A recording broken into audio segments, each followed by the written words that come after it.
अस्सलामु अलैकुम वरहमतुल्लाहि वबरकातुह। अऊज़ु बिल्लाहि मिनश शैतानिर रजीम। बिस्मिल्लाहिर रहमानिर रहीम।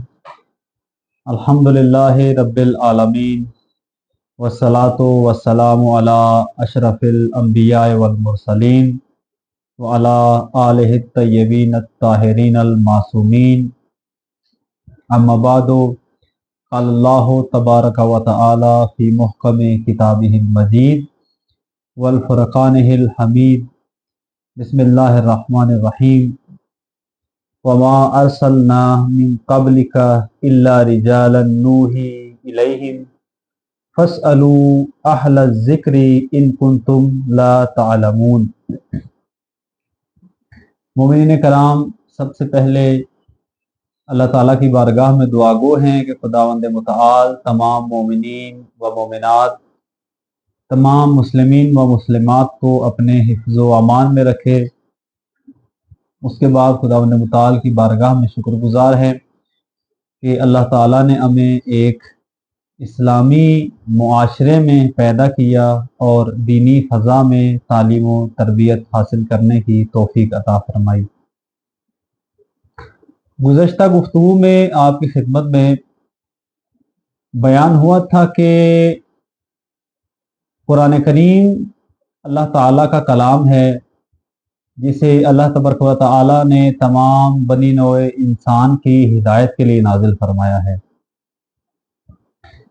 यानी ज़मीन पर रहने वाला कोई ख़ास इंसान, कोई ख़ास ग्रोह, कोई ख़ास मुआशरा कुरान करीम को अपनी तरफ मखसूस नहीं कर सकता कि ये किताब फ़कत हमारे लिए नाजिल हुई है। चूँकि इस ज़मीन पर रहने वाला हर इंसान मखलूक खुदा है, तो इसलिए अल्लाह ताला का ये कलाम भी तमाम मखलूक खुदा के लिए हिदायत तो कामयाबी का सरचश्मा है। बयान हुआ था कि चूँकि कुरान करीम अल्लाह ताला का कलाम है और दीन मुबीन भी अल्लाह तबारक व तआला की तरफ से भेजा गया दीन है, तो इसलिए दीन इस्लाम को समझने के लिए, दीन इस्लाम की मारिफत हासिल करने के लिए सबसे बेहतरीन, सबसे आला और सबसे दकीक मंबा कुरान करीम है। उसके बाद हमने दीन की तारीफ की थी और बयान किया था कि दीन इस्लाम के मुताबिक चलने के लिए, दीन पर अमल करने के लिए दीन हमें दो रास्ते बताता है। सबसे पहला इज्तिहाद और दूसरा तकलीद। हम इन दोनों मौज़ूआत पर तफसील से गुफ्तगू करेंगे कि जिनमें से एक मौजू को हमने आज का सरनामा कलाम करार दिया है, वो है तकलीद। ये वो मौजू है कि जिसके बारे में इस्लामी मुआशरे में इंसानों के मुख्तलिफ ग्रोह मुख्तलिफ आरा रखते हैं। सबसे पहला जो ग्रोह है, उसके लिए इस मौजू की अहमियत वाज़ेह है। किसी किस्म की तशवीश का शिकार नहीं हैं, किसी किस्म की गुमराही का शिकार नहीं हैं, बल्कि अपने रोज़मर्रा के दीनी आमाल, अपने रोज़मर्रा के माशरती मामलात दीन के ऐन मुताबिक अंजाम देने के लिए फुक़हा की तरफ रुजू करते हैं। दूसरा ग्रोह हमारे पास ऐसा है कि जो इस दीन के इस हिस्से के बारे में तशवीश का शिकार है, यानी कि बाज़ ऐसे गलतुल अकीदा लोग के जिनके गलत अफकार या गलत नज़रियात के से मुतासिर होकर उनको सुनने के बाद मुशव्विश हैं कि वो तकलीद के मैदान में आएँ या ना आएँ, यानी कि अपने रोज़मर्रा के आमाल को, अपने दीनी उमूर, अपने दुनियावी उमूर, उनको दीन इस्लाम के मुताबिक अंजाम देने के लिए उलमा व फुक़हा की तरफ रुजू करें یا نہیں اس میں وہ تشویش کا شکار ہیں، یعنی یہ مسئلہ ان کے لیے حل نہیں ہے۔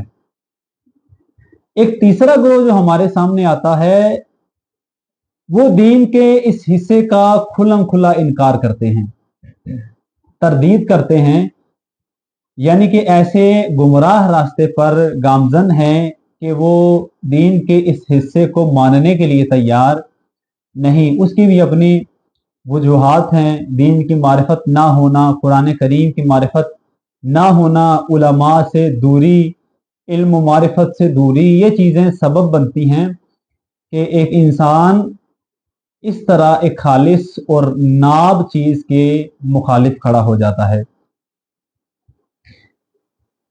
آپ کی خدمت میں بیان ہوا تھا کہ چونکہ دین اسلام کو سمجھنے کے لیے سب سے بہترین، سب سے اہم اور سب سے جامع منبع قرآن کریم ہے، تو اس لیے دین کے اس حصے کو سمجھنے کے لیے، اس موضوع کو حل کرنے کے لیے، اس کے بارے میں رہنمائی حاصل کرنے کے لیے بھی ہمارے پاس قرآن کریم کے علاوہ اور کوئی راستہ موجود نہیں ہے۔ یعنی کہ اگر آپ کے سامنے تقلید کی اہمیت واضح کرنی ہے، اگر تقلید کے جواز کو ثابت کرنا ہے، تو چونکہ یہ دین کا حصہ ہے تو اس کے بارے میں معرفت حاصل کرنے کے لیے قرآن کریم کی طرف رجوع کرنا لازمی ہے و واجب ہے۔ آپ کی خدمت میں قرآن کریم کی آیات کے ذریعے اور ائمہ معصومین علیہم السلام کے اقوال کے ذریعے ہم اس موضوع پر روشنی ڈالیں گے اور اس مسئلے کو حل کرنے کی کوشش کریں گے کہ کس حد تک دین کے اس حصے کو اہمیت حاصل ہے۔ آپ کی خدمت میں قرآن کریم کی ایک آیت کریمہ تلاوت فرمائی، سورہ نحل آیہ نمبر 43 میں خداوند متعال کا امت سے خطاب ہے کہ اے لوگو، جو کچھ تم نہیں جانتے، جس چیز کے بارے میں لا علم ہو، اس کو جاننے کے لیے رجوع کرو ان کی طرف جو اہل علم ہیں، رجوع کرو ان کی طرف جو اہل علم ہیں، جو جاننے والے ہیں، جو معرفت رکھتے ہیں۔ دو آیات قرآن کریم کی آپ کی خدمت میں بیان کروں گا اور ان دو آیات سے الگ الگ نتیجے لینے کی کوشش کریں گے۔ پہلی آیت جو آپ کی خدمت میں بیان کی، اس میں خداوند متعال کا فرمانا ہے کہ وہ لوگ جو علم نہیں رکھتے، نہیں جانتے، رجوع کریں ان لوگوں کی طرف جو اہل علم حضرات ہیں۔ ایک دوسری آیت قرآن کریم کی سورہ حجرات آیت نمبر 6، یا ایھا الذین آمنوا ان جاءکم فاسق بنبأ فتبینوا ان تصیبوا قوما بجہالۃ فتصبحوا علی ما فعلتم نادمین۔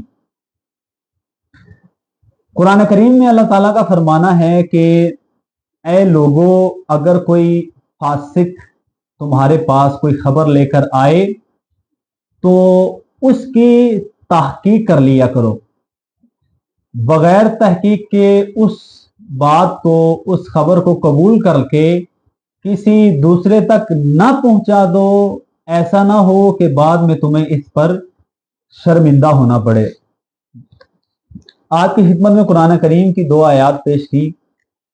پہلی آیت میں خداوند متعال کا فرمانا ہے کہ وہ لوگ جو لا علم ہیں، نہیں جانتے، یہ رجوع کریں ان لوگوں کی طرف جو اہل علم ہیں۔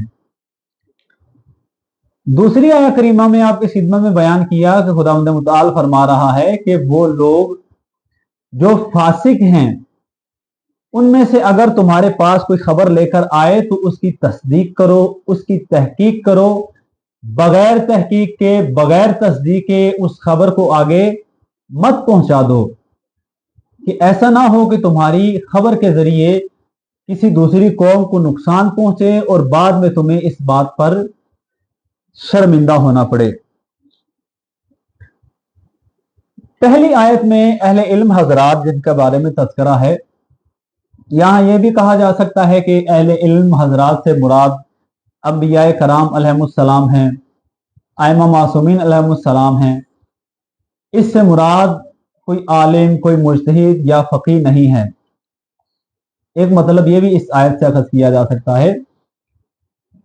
आपकी खिदमत में मैं चंद मराहिल बयान करना चाहूँगा कि एक आलिम और एक फ़क़ीह कौन से ऐसे मराहिल हैं जो तय करने के बाद दीन इस्लाम की मारिफत हासिल करता है। उसमें सबसे पहली चीज जो हमारे सामने आती है, सबसे पहला मंबा दीन इस्लाम की मारिफत हासिल करने का जो हमारे लिए हुज्जत की हैसियत रखता है, वो खुद कलामुल्लाह है, अल्लाह का पाक कलाम कुरान करीम है कि जिसके साथ नजदीकी पैदा करने से, जिसके साथ उन्स पैदा करने से एक आलिम, एक इल्मी शख्सियत दीन से मुतअल्लिक पेश आने वाले रोजमर्रा के मसाइल के हल के लिए, मुश्किलात के हल के लिए मवाद हासिल कर सकता है, क्योंकि कुरान करीम हमारे लिए एक हुज्जत की हैसियत रखता है। दूसरा मरहला, दूसरा मंबा जो हमारे लिए हुज्जत है कि जो दीनी मसाइल के हल के लिए हमारी मदद कर सकता है, वो है सुन्नत। सुन्नत में सबसे पहली चीज आ जाती है कौले मासूम।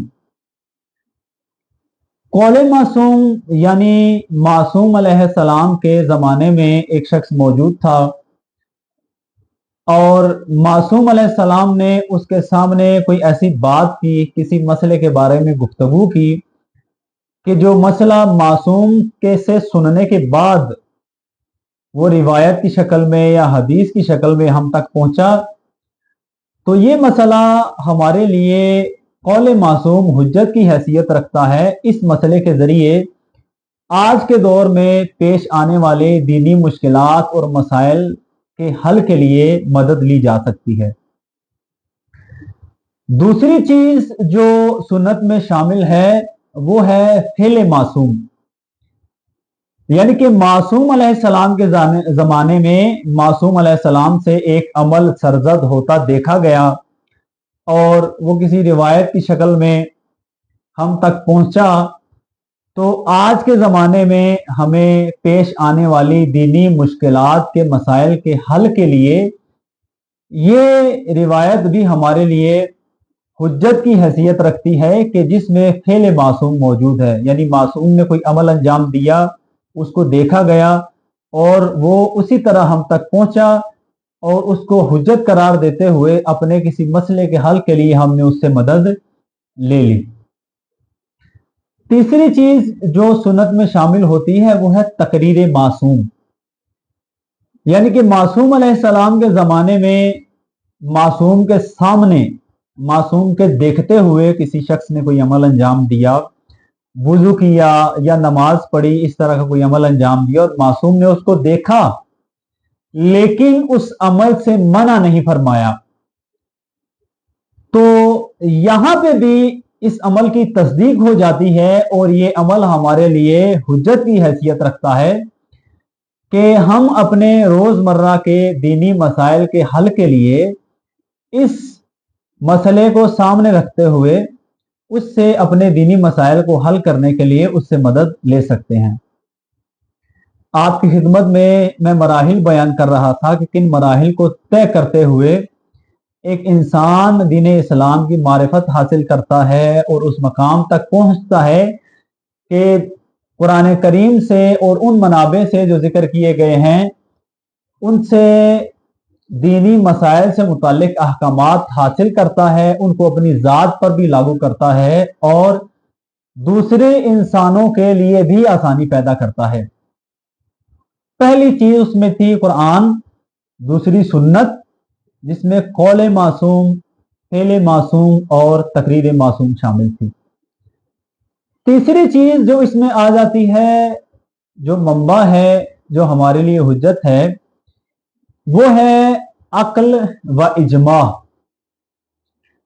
यानी कि आज के ज़माने में कोई ऐसा मसला पेश आए कि जिसका हल कुरान और सुन्नत से साबित ना हो اور उस मसले के हल के लिए अहले अकल अफराद, अहले इल्म अफराद एक फैसला करें और उस फैसले पर जमा हो जाए, मिल बैठें, तो उस मसले के हल के लिए इनका ये फैसला एक हुज्जत की हैसियत रखता है और अपने दीनी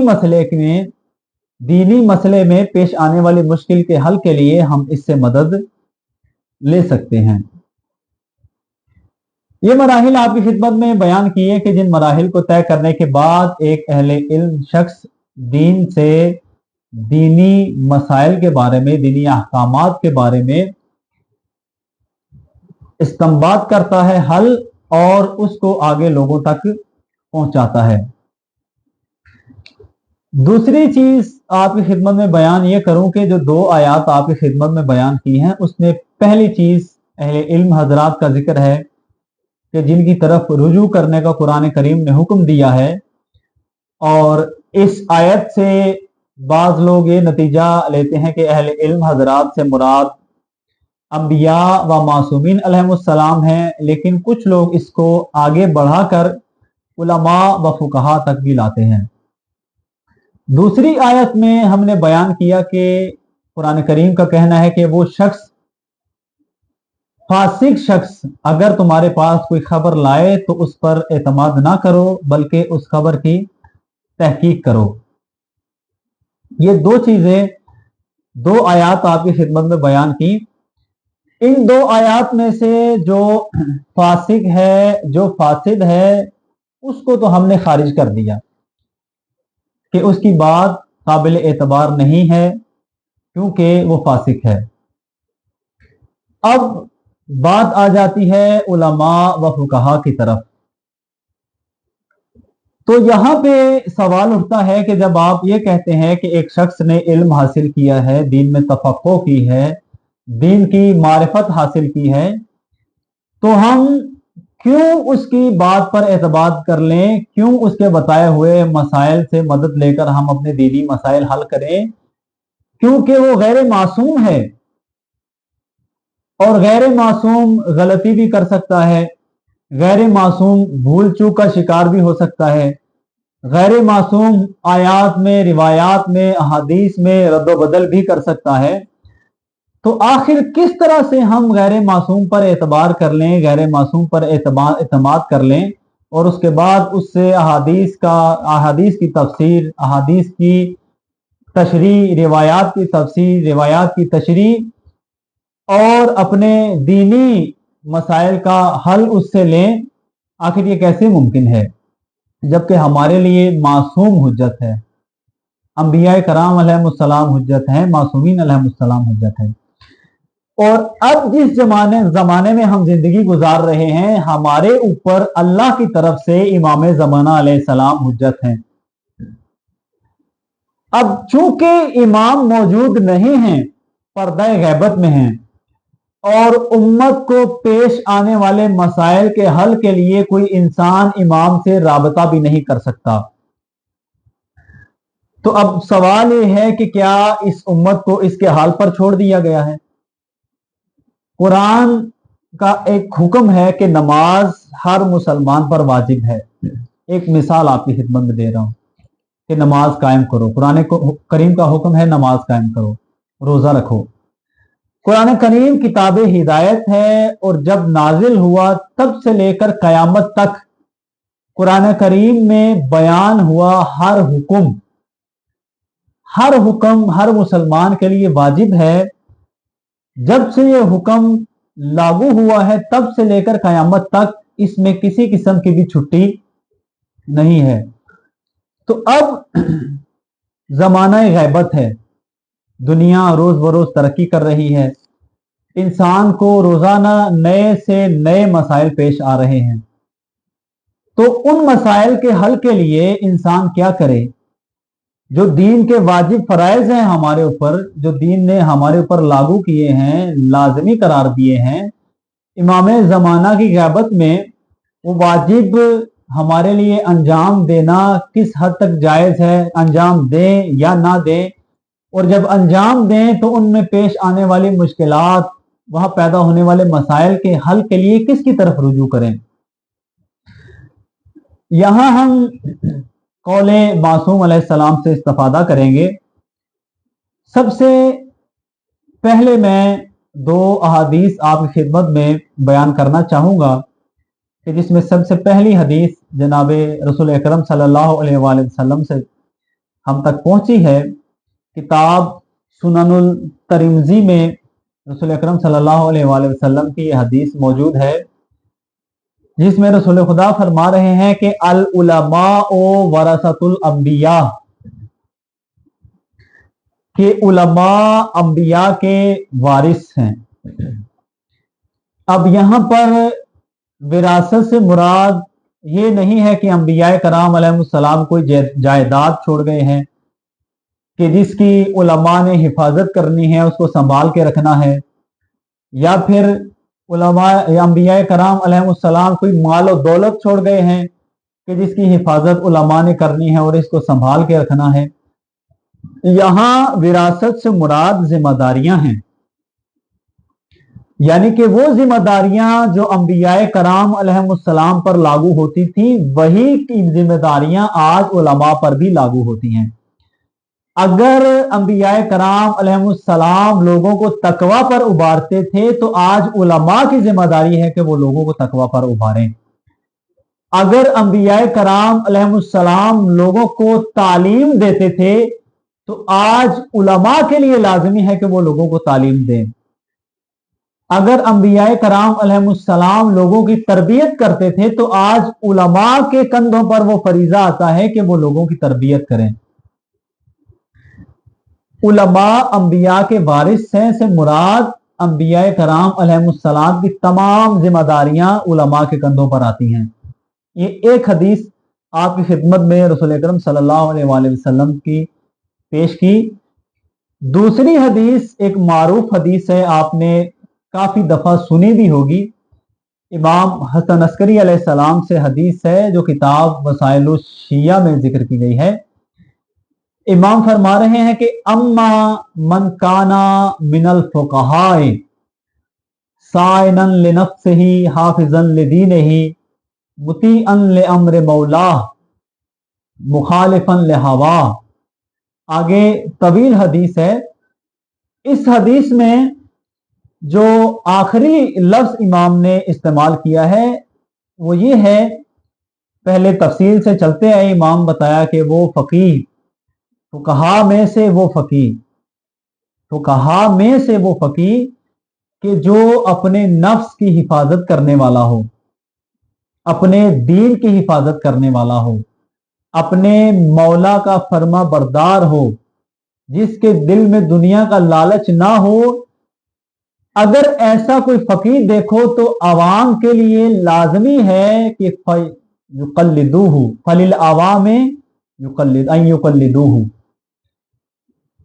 युकल्लिदूहु से मुराद वाज़ेह है लफ्ज कि अवाम को चाहिए कि उसकी पैरवी करें। अब बाज लोग इस रिवायत से इस हदीस से ये नतीजा अखज़ करते हैं कि उलमा की तरफ इसलिए रुजू करें कि उनसे हदीस ले लें या कोई रिवायत ले लें, लेकिन दीनी मसले के किसी हल के लिए उनकी तरफ रुजू ना करें, बल्कि जैसी हदीस रिवायत में बयान की गई है उसी तरह लेके अपनी सोच के मुताबिक, अपने अकीदे के मुताबिक, अपनी राय के मुताबिक हदीस को देखें, उसमें से नतीजा निकालें और उस पर अमल करें। ऐसा नहीं है।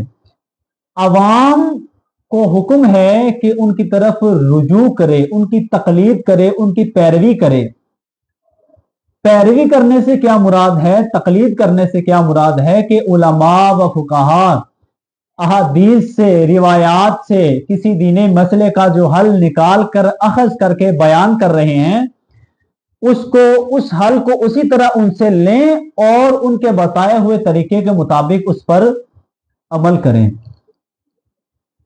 ये दो अहादीस मासूमीन अलैहिस्सलाम की आपकी खिदमत में पेश की कि जिसमें एक में रसूल खुदा सल्लल्लाहु अलैहि वसल्लम फरमा रहे हैं कि उलमा अंबिया के वारिस हैं, अंबिया की जो जिम्मेदारियां थी वो उलमा पर लागू होती हैं। दूसरी हदीस में इमाम हसन अस्करी अलैहिस्सलाम फरमा रहे हैं कि फुकाहा में से, मयार दिया इमाम ने कि फुकाहा में से पहचानो ये निशानियां जिस फकीर में मौजूद हो उसके पास जाओ, वो हमारी तरफ से तुम पर हुज्जत है और दीनी मसाइल के हल के लिए उसकी तरफ रुजू करो। युकल्लिदूहु का लफ्ज आया है, यानी उसकी तकलीद करो, उसकी पैरवी करो। अपनी मालूमात के मुताबिक, अपनी तहकीक के मुताबिक, अपनी जुस्तजू के मुताबिक जितनी खुदावंद मुतआल ने तौफीक दी है, आपकी खिदमत में काफ़ी हद तक इस मसले को बयान करने की कोशिश की है कि अल्लाह तबारक व तआला हमारी इस कलील सी इबादत को अपनी बारगाह में कबूल व मंजूर फरमाए, और उम्मीद करते हैं कि हम इस मसले को हल करने के लिए, इस मसले की तह तक पहुंचने के लिए अपनी बेशक कम कोशिश है, कम काविश है, लेकिन काफ़ी हद तक कामयाब हुए होंगे। और अल्लाह तबारक व तआला से दुआ गो है कि खुदावंद मुतआल हमारे इस कलील इबादत को अपनी बारगाह में कबूल व मंजूर फरमाए, और अल्लाह ताला हमें भी दीन के इस हिस्से को समझने की और इस पर अमल करने की तौफीक अता फरमाए, और मोमिनीन को भी दीन के इस हिस्से के बारे में मुकम्मल मारिफत हासिल करने की तौफीक फरमाए, अता फरमाए।